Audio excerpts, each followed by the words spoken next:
मी मला या सरकारचा काही भरोसा नाही। त्या जिल्हा परिषदच्या निवडणुका घेतील की नाही, नगर परिषदच्या घेतील की नाही। 2017ला शेवटी निवडणुका झाल्या होत्या, तोपर्यंत आजपर्यंत 2025 पर्यंत निवडणुका घेतलेल्या नाही। याचा अर्थ काय होतो? हुकुमशाहीकडे ही राजवट आणि हा देश चाललाय। त्याच्यामुळे मला त्या निवडणुकीच्या वर काही भरोसा नाही की ते निवडणुका लावतील।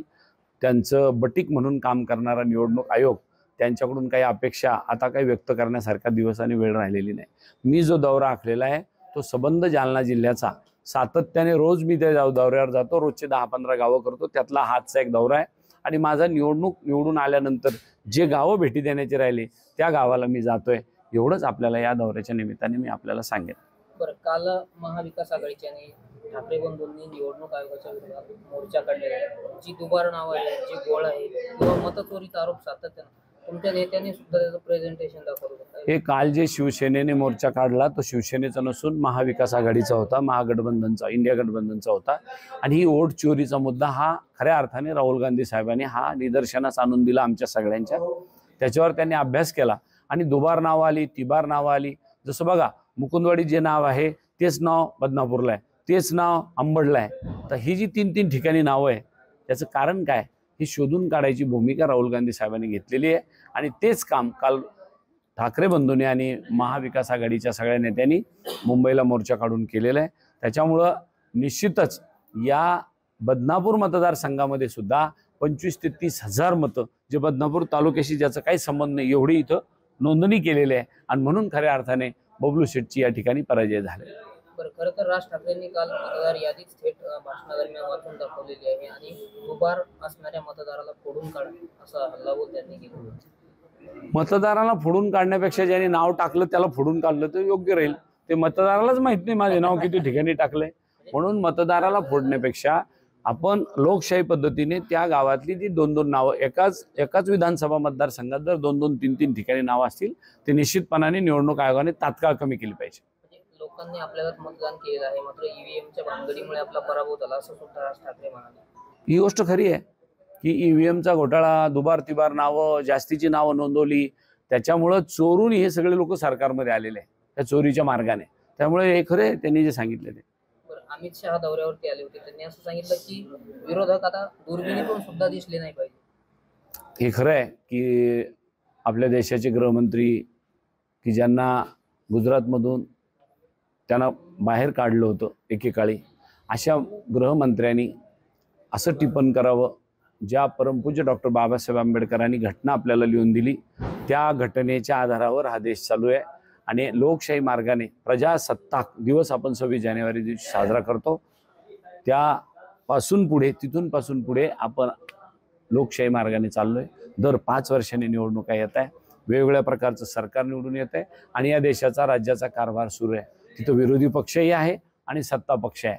असं कधी विधान आदरणीय पंडित जवाहरलाल नेहरू, आदरणीय लाल बहादूर शास्त्री, आदरणीय इंदिरा गांधी आणि आदरणीय राजीवजी गांधी यांनी असा कधीही सत्तेचा माज दाखवला नाही की विरोधी पक्ष आता संपलेला आहे म्हणायची ही भावना आणि भूमिका कधीही या नेते मंडळीने, या पंतप्रधानांनी किंवा एखाद्या गृहमंत्र्यांनी केली नाही। परंतु यांना सध्या सत्तेचं एक आपण म्हणतो ना सूज डोक्यावर येते, मेंदूवर येते, त्याच्याप्रमाणे हे बडबड करायला निघाले।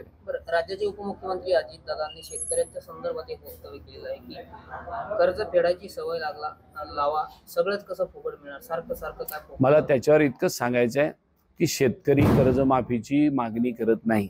जर तुम्हाला नसेल द्यायची तर सांगून टाका, आम्ही देणार नाही। मग निवडणुकीत कशाला घोषित केलं की आम्हाला निवडून द्या, आम्ही कर्जमाफी करू शेतकऱ्यांची?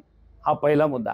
आणि दुसरं, आमच्या मुलाला मोफत मोठ्या चांगल्या संस्थेमध्ये शाळेत शिक्षण द्या, दिवसा रात्री वीज द्या, शेताला पाणी द्या। याच्यापेक्षा काही शेतकऱ्याला नको, पण तेही द्यायला तयार नाही तुम्ही। इरिगेशन नाही, इलेक्ट्रिसिटी नाही, आमच्या मुलाला मोफत शिक्षण नाही। आमच्या मुलालाही वाटतं ना वकील, इंजिनियर, डॉक्टर व्हावं म्हणून। हे सगळं द्या, आम्हाला काही नको तुमची कर्जमाफी, आम्ही आमच्या शेतीवरही सगळं करू शकतो। पण सातत्यानं त्यांचेच मंत्री वादग्रस्त विधान करतात। माणिकराव कोकाटे, बाबासाहेब पाटील आहेत। बाबासाहेब पाटील तर थेट असं म्हटले होते की निवडणुका असतात आम्ही काही आश्वासन देऊन मोकळं होतो। आपल्या मुख्यमंत्र्यांनी काय सांगितलं राज्याच्या की आम्ही 30 जूनला कर्जमाफी करू, आणि अजितदादा काय म्हणला की काही सगळंच फुकट लागतं का? अरे त्याच्यावर न बोललेलं बरं। तुम्ही कशाला या गोष्टी बोलता? तुम्ही कशासाठी भारतीय जनता पक्षाच्या सरकारमध्ये जाऊन उपमुख्यमंत्री झाले हे सगळ्या राज्याला माहीत नाही का? म्हणून त्याच्यावर बोलायला न लावलेलं बरं. म्हणून त्यांच्या मंत्र्यांनी काय काय बोलावं काय नाही बोलावं, हे बेताल सरकार आहे. हे कोणालाही काही बोलायला लागले. उपमुख्यमंत्री एक बोलतो, मुख्यमंत्री दुसरं बोलतात. परिस्थिती एक दिवस मोठा स्फोट होईल आणि हे सरकार गडगडेल. धन्यवाद. शेतकऱ्यांच्या खात्यावर अजून सुद्धा एकही रुपया जमा झालेला नाहीये. मुख्यमंत्र्यांनी असं सांगितलं होतं की दिवाळी काळी होऊ देणार नाही. आजही शेतकऱ्यांच्या खात्यावर रक्कम. दिवाळी काळी झाली, पाडवा काळा झाला आणि भाऊबीजही काळी झाली आणि अजून मुख्यमंत्री म्हणतो की दिवाळी काळी होऊ देणार नाही. हा काय तमाशा आहे? अहो, दिवाळीच्या आधी पैसे खात्यावर टाकतो म्हणला होता, अजूनही टाकलेले नाही. दिवाळी होऊन आता 9-11 दिवस झाले, अजून कुठे दिवाळी पैसे आले का आपल्या खात्यावर? आणि धांदात खोटं बोलले. काय सांगितलं?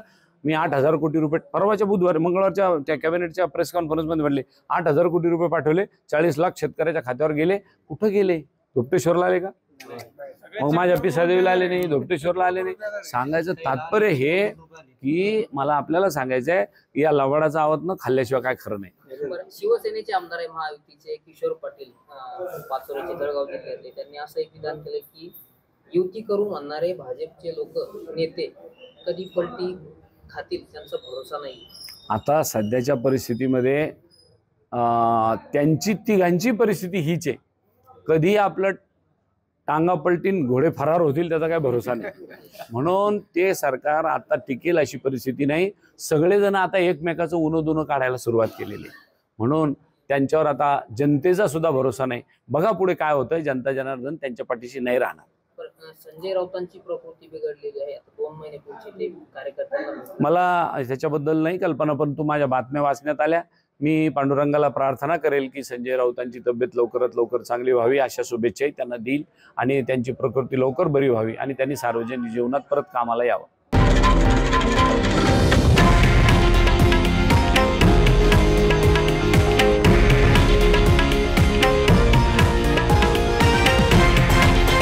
हे आहे देशातील नंबर 1 न्यूज नेटवर्क आणि आपण पाहत आहात TV9 मराठी, एकमेव.